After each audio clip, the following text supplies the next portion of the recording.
Então, bora pra próxima. Então, essa questão aqui, ela vai falar de um equilíbrio, onde a gente vai ter a amônia, que vai reagir com a água e forma o íons amônio. Seria essa equação aqui. E ele fala que eu vou ter o nitrogênio sendo perdido nesta forma aqui. Então, nessa forma aqui, o nitrogênio está sendo perdido. E no enunciado da questão, o enunciado da questão vai falar que eu quero algo que diminua a perda de nitrogênio. Ou seja, para ter algo que diminua a perda de nitrogênio, eu não posso deixar ele vir para esse lado aqui. Então, eu não quero esse lado aqui. Porque nesse lado aqui, eu vou ter a amônia que vai acabar perdendo a forma de nitrogênio que eu quero. Ok? Então, o foco é eu ter isso daqui.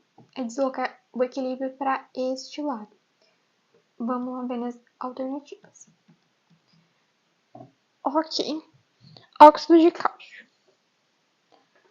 O óxido de cálcio, ele é um óxido. O óxido, porque tem dois elementos e um deles é o oxigênio, que é o elemento mais negativo, e ele é um óxido básico. Por que ele é um óxido básico? Porque ele tem um cálcio. O cálcio, ele faz uma solução de CaOH. Ele faz uma solução de CaOH e essa base aqui é uma base forte. Se é uma base forte, vai ser um óxido básico, ok? Se a gente ter o óxido básico aqui, eu vou estar aumentando o OH-, porque é consideravelmente uma base. Se é uma base e aumenta o OH-, eu vou estar diminuindo a quantidade de nitrogênio, eu vou estar perdendo mais nitrogênio, então não faz sentido. Deu de entender? Não sei se deu de entender. O mesmo vale para B. Então, a B eu posso pegar esse mesmo raciocínio da letra A. Porque a B é o carbonato de cálcio, é um sal básico. Por que é um sal básico? É um sal básico porque o Ca vem dessa mesma estrutura aqui. Então, o Ca vem desta base aqui, enquanto o CO3, que é o carbonato, vem de H2CO3. O H2CO3, ele é um sal fraco, um ácido fraco, desculpa. Então, o HCO3 é um ácido fraco. Esse ácido fraco vai se neutralizar com essa base forte, formando um sal básico. Esse sal básico ele vai tender a liberar OH-.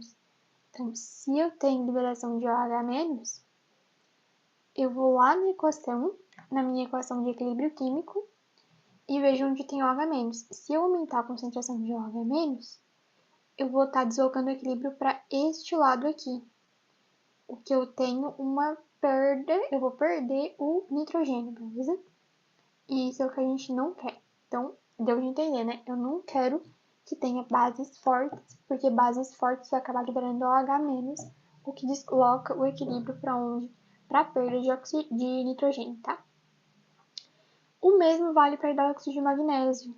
Também vai liberar OH-, porque o hidróxido de magnésio é uma base forte.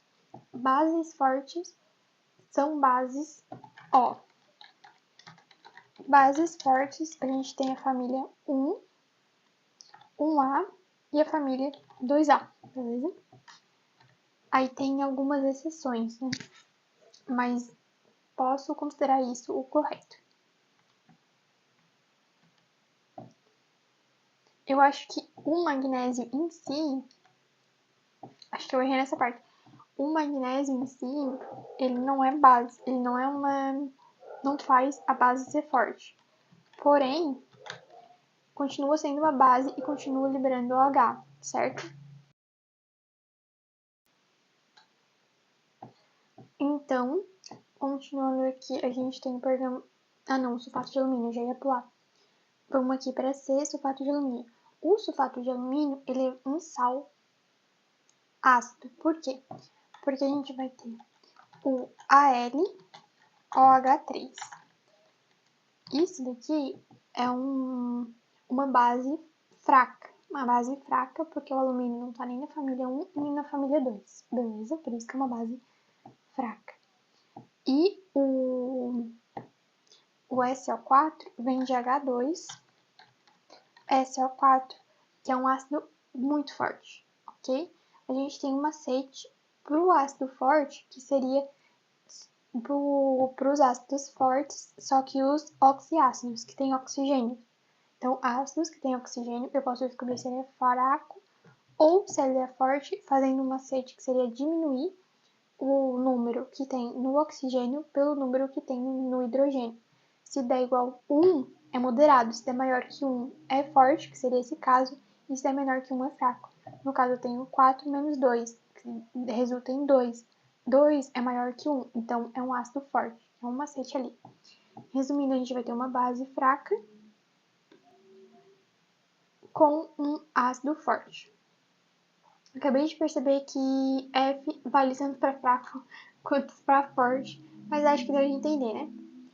Então, eu vou acabar tendo um sal ácido, justamente pela junção da base fraca e do sal ácido, e do ácido forte, aí vai originar um sal ácido. Então, é a letra C. Eu só vou tirar E primeiro e eu já explico mais porquê de ser a letra C. A E é um permanganato de potássio. Ele é um forte oxidante, então não vai estar agindo ali, não vai estar agindo para perder ou ganhar nitrogênio, nada, só um oxidante a mais ali. Agora eu vou explicar o sulfato de alumínio. O sulfato de alumínio, a gente tem liberação de H+. Por quê? Porque é um ácido. Essa liberação de H+, faz esse OH vir e juntar com H+, e formar a água. E aí a gente tem dois critérios. Como ele forma água, eu vou estar aumentando esse lado aqui, o que, pelo equilíbrio químico, faz eu deslocar o equilíbrio para o lado que eu quero. E eu também vou estar diminuindo o OH-, já que esse OH- vai estar reagindo com o OH+.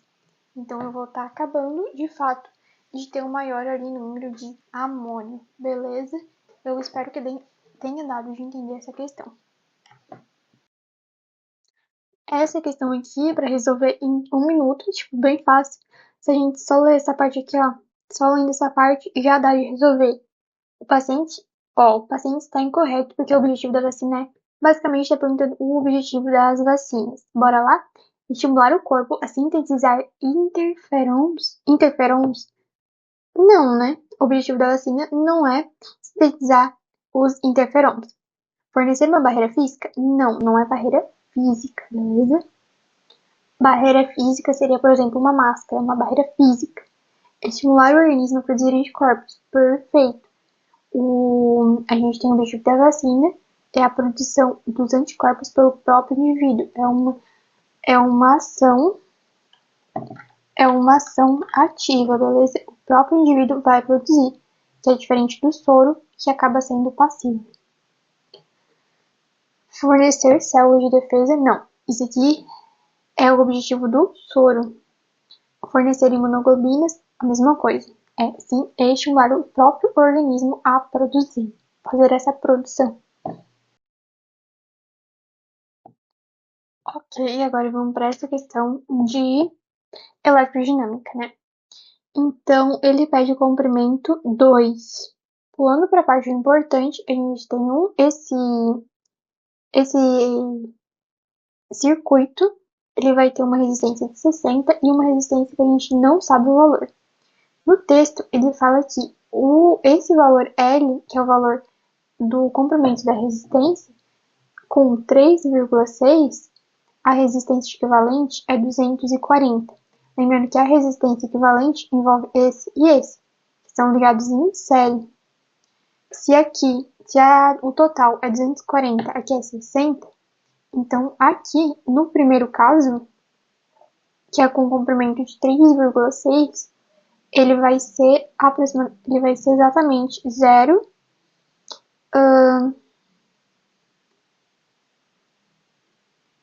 180. No primeiro caso. Quando o segundo valor L2 é selecionado, e é esse valor que a gente quer descobrir, ele fala que a equivalente passa a ser a 160. Ou seja, no segundo caso, se a equivalente é 160, eu vou ter esse resistor com 100. Como que eu vou fazer para descobrir isso? Então, vamos lá. Eu sei que a resistência ela é medida pela resistividade vezes o comprimento dividido pela área.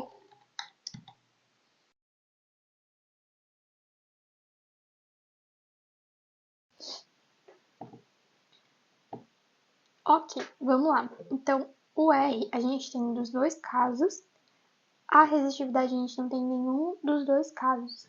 No texto, ele fala que a resistividade não varia, ou seja, eu vou descobrir essa resistividade para mim poder descobrir o que o texto quer.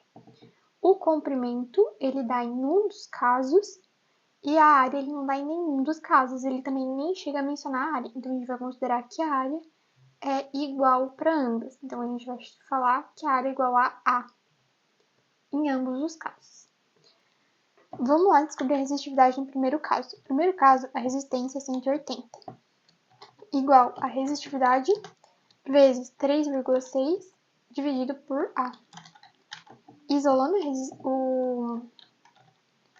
a resistividade, eu vou ter que 180 vezes A dividido por 3,6 e eu vou descobrir o valor da resistividade. Burlando as regras, a gente vai ter 180 dividido por 3,6. Vai dar 50, eu acho. É 50. 50 é o valor da resistividade, tá? 50 vezes A. Agora, eu vou tentar descobrir o segundo. Por quê? Porque eu tenho o R, para o segundo caso eu tenho R, eu tenho a resistividade, eu quero descobrir o comprimento e eu tenho a área, que é o mesmo dos dois casos. Então, vamos descobrir o primeiro. Então, eu vou ter 100 igual a resistividade, que é 50, A, vezes o comprimento, que é o que a gente quer, dividido pela área, que é o próprio A. Aí, o que a gente vai ter? A gente vai ter o A cortando com A. Esse 50 ele vai passar dividindo por outro lado, que vai acabar me dando o resultado de 2. Então, 2 é o segundo comprimento, beleza? Pensei que seria mais difícil essa questão, mas até que deu de ir, né? Bora pra 103. Eu detesto questão assim, ó. O tipo de isomeria observado no exemplo é... Tá. Então, o texto, ele vai falar que eu vou ter uma cetona ou um aldeído e eles vão estar coexistindo em equilíbrio. Então, o sistema vai estar em equilíbrio. Então, nesse caso, a gente tem uma cetona aqui em equilíbrio químico, esse sistema de equilíbrio químico, com um aldeído. O tipo de isomeria é, bora lá, um por um. Primeiro, isomeria geométrica. Para a última, né? Isomeria geométrica não é. Isomeria geométrica, ela se resume em ser cis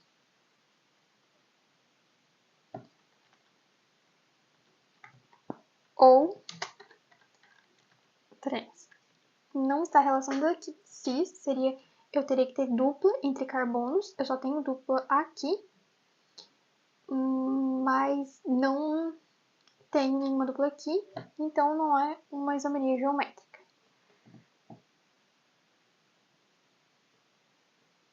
De posição.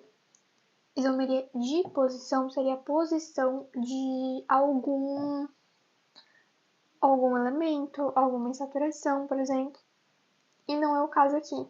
A única diferença que a gente tem é esse e esse, que é essa dupla aqui, né? Essa dupla aqui se quebrou, entrou o hidrogênio para cá, e foi isso que aconteceu. E aqui a gente tem dupla com oxigênio, né? Tautomeria. Tautomeria é uma isomeria onde a gente vai ter um equilíbrio químico. Normalmente o enol se transformando em cetona ou aldeído. Então, deixa aí.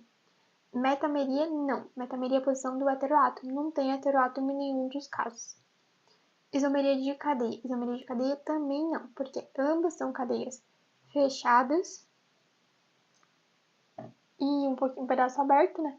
Então, isomeria de cadeia não está ali relacionado. O problema não é a cadeia em si, porque ambas as cadeias estão corretas, estão iguais ali entre elas. Então, o C seria o ideal. É uma isomeria de tautomeria, justamente porque a gente tem um sistema em equilíbrio. Além disso, uma coisa para acrescentar é que para ser isomeria de cadeia, eles têm que estar na mesma função orgânica. E eles estão em funções orgânicas diferentes.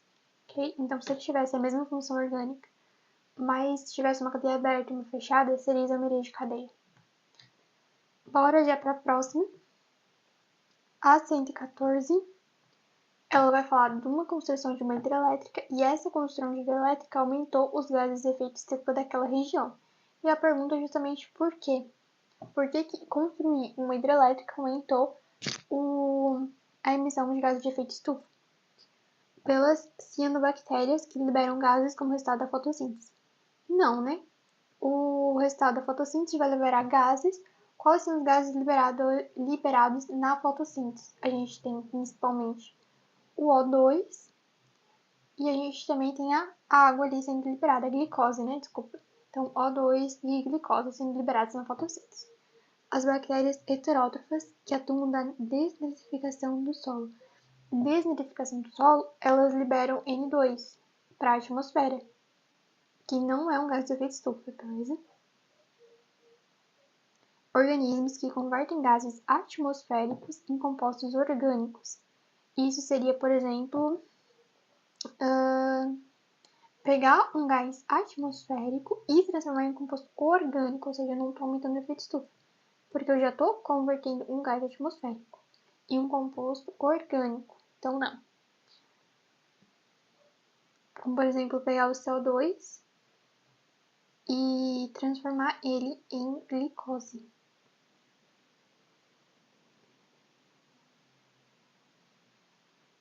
Animais ruminantes. Ele está falando de água, então não tem a ver com animais ruminantes aqui, tá?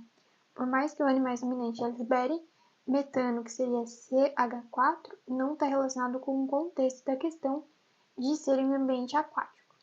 Micro-organismos decompositores que degradam a matéria orgânica em áreas inundadas. Sim, a gente tem os decompositores liberando o metano, que seria o CH4.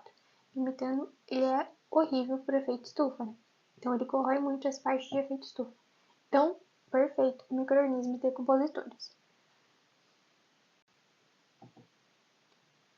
Então, bora para essa questão 115, que parece questão de termodinâmica, né? Bora lá. Então, ele vai falar de uma diferença de temperatura que é 90 menos 30. Então, a diferença de temperatura seria 60, ok? A gente tem uma potência e o tempo. E ele diz ambos os modelos ali. Considere que uma pessoa comprou um produto de maior capacidade térmica, pois era o melhor que atendia às suas necessidades. Tá? Então, qual produto desses 5 tem maior capacidade térmica? Primeiro, o que seria capacidade térmica?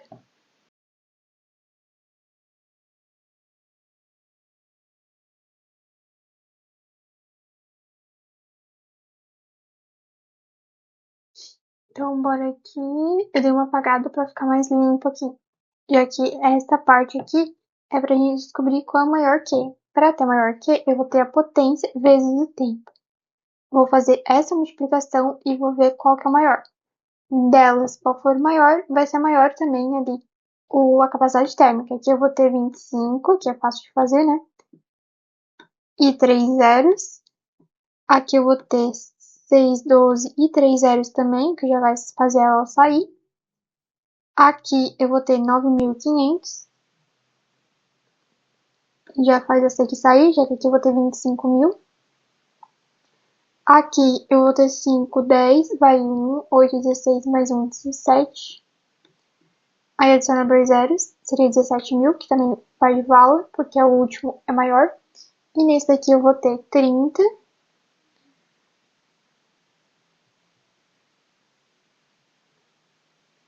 Opa, esse valor vai dar aqui 45.000.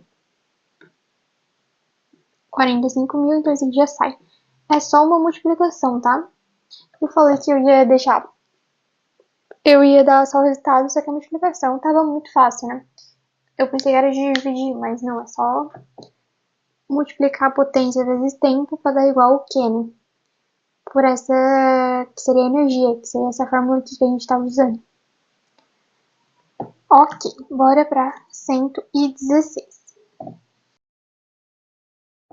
Então, essa questão vai falar um pouquinho sobre o regimento, segregação independente e mitose, meiose, né? Meiose no caso.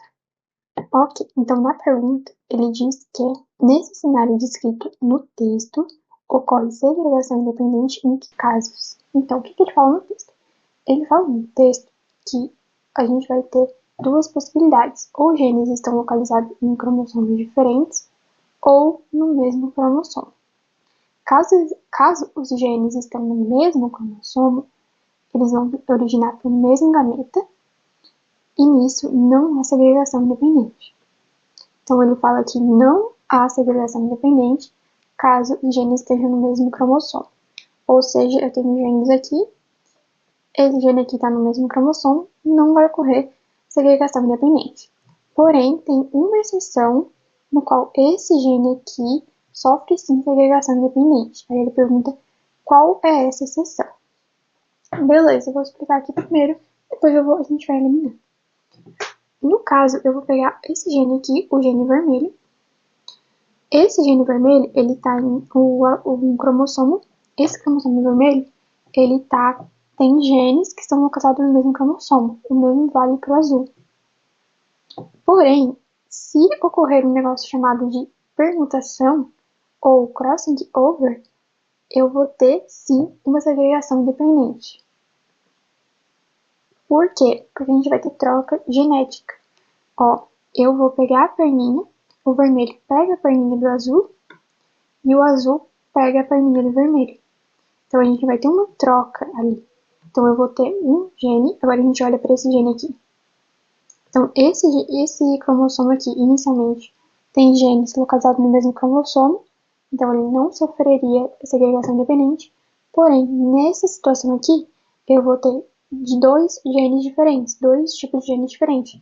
O gene do cromossomo azul e o gene do cromossomo vermelho. Então, nesse caso, é como se fosse um bug e ele sofresse, sim, segregação independente. Como se a gente tivesse, é o mesmo cromossomo, só que a gente vai ter um alelo ali diferente, um gene ali diferente. Ok? Então, por isso que é a lei. Por que que não seria a letra A? A letra A fala de mutações genéticas em células germinativas. Mutações genéticas são alterações do DNA, não necessariamente vai gerar uma segregação independente, tá?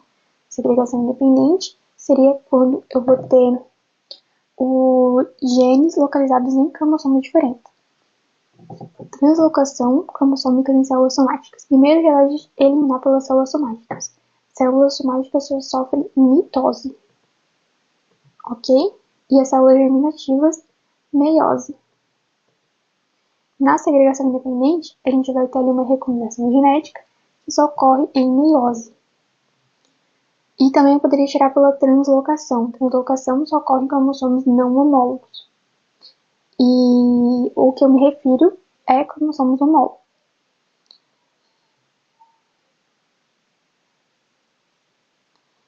Fusão dos núcleos gaméticos durante a fecundação. A gente tem a fusão dos núcleos gaméticos durante a fecundação, sim, para formar o zigoto, só que não ocorre uma segregação independente, né? Não tô falando de cromossomos, de genes localizados nos cromossomos ou não.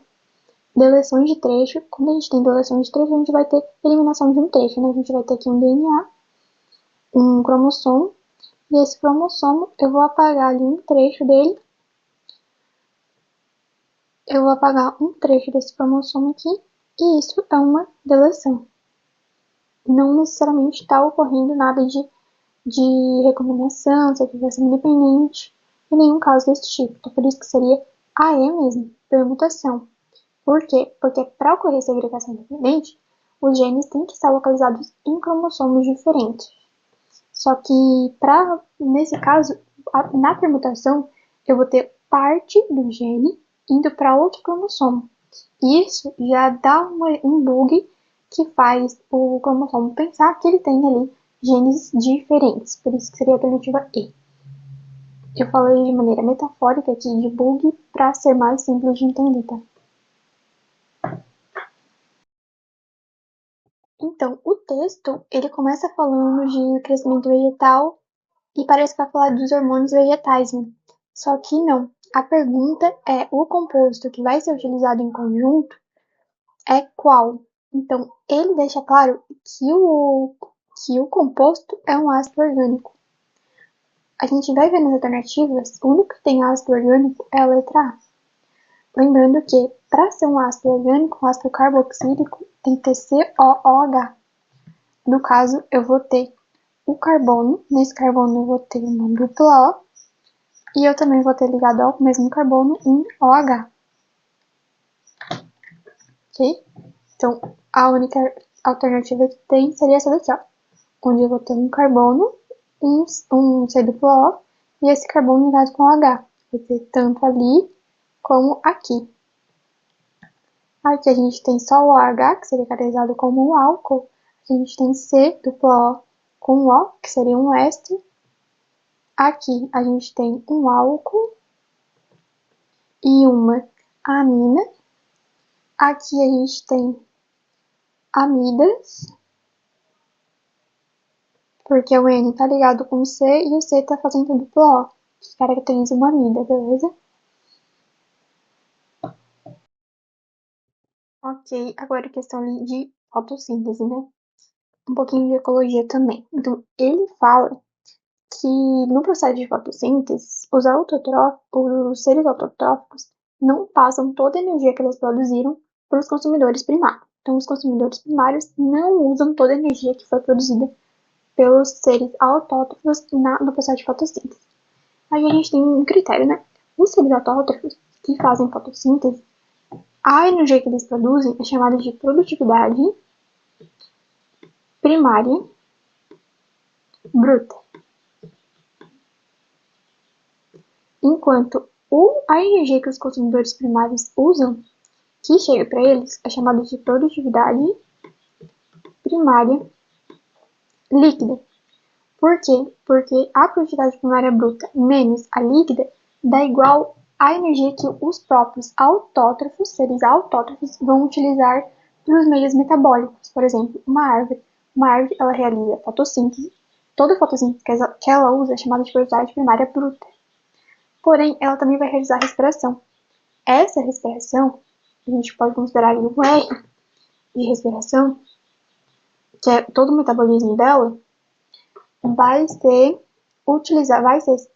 tirar a energia dessa produtividade primária bruta para realizar a própria respiração, o próprio metabolismo dela. Então, o que sobra para os primários são o líquido. Esse líquido é a produtividade primária bruta menos a respiração ou o metabolismo realizado pelo ser vivo, que vai sobrar ali o primário.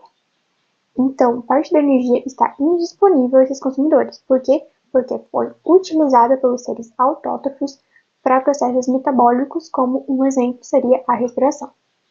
Usada na produção de cola pelo herbívoro, então, o herbívoro é o próprio consumidor. Então, caso fosse consumidor secundário, que seria um ser humano, por exemplo, que come carne bovina, e o boi é o herbívoro, aí sim. Só que nesse caso eu estou me relacionando ao herbívoro como consumidor primário, que o herbívoro come a planta e a planta que realiza a fotossíntese. Então, o problema não é o herbívoro ali. Gasta no metabolismo dos seres autótrofos. Perfeito, é isso que eu expliquei de exemplo. Consumida da digestão dos nutrientes pelo animal. Então, a energia ela vai ser consumida na digestão dos nutrientes pelo animal.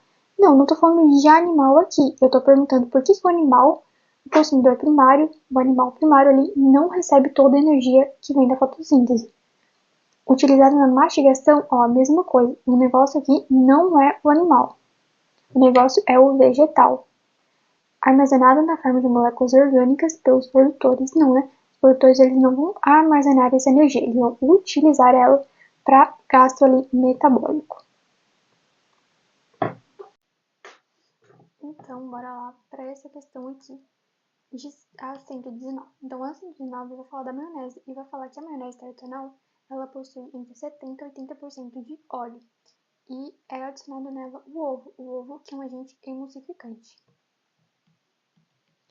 Aí, uma das soluções é diminuir essa quantidade de óleo na maionese, e que seria pelos derivados de soja, ok?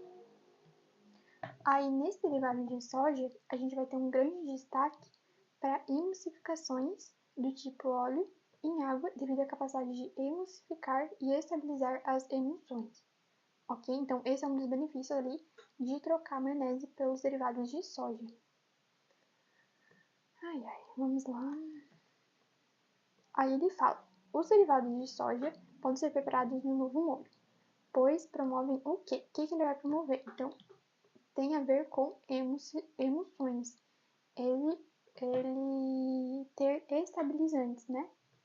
Ele ter estabilizantes no quesito de emulsão entre o óleo e a água, pois promovem estabilização dos íons presentes no sistema devido ao efeito de íon comum. Só que eu não tô falando de íon, né? Não tô falando que tem íon no sistema, não. Aumento das forças repulsivas entre as moléculas dos ingredientes. Não, porque ele não tem mente forças repulsivas, justamente porque ele está dizendo que vai adicionar estabilizantes, vai estabilizar as emulsões. Então, não é força que se repele. Descrescimento da polaridade das moléculas de água. Não, a polaridade de uma molécula, ela é fixa, né? A água tem uma polaridade e pronto. Não tem como modificar isso. Também nem é essa a base do texto. Manutenção da solubilidade das partículas, não. Por quê? Eu não vou manter a solubilidade porque não existe solubilidade entre gordura e água. Então, sobrou a letra A. Redução da tensão superficial entre a gordura e a água. Sim. O próprio texto, ele fala aqui, ó. Eu vou adicionar estabilizantes. Eu vou estabilizar. Se eu vou estabilizar, eu vou acabar reduzindo a tensão que existe. Eu vou reduzir a tensão superficial entre a gordura e a água. Porque a gordura e a água, a gente tem a gordura sendo uma substância polar e a água sendo uma substância polar. Elas tendem a se repelir. Com a adição de estabilizantes e emulsificantes, elas se repelem menos, né? Elas tendem ali não a se juntar, mas tendem a reduzir a tensão superficial existente. Por isso que seria a letra A.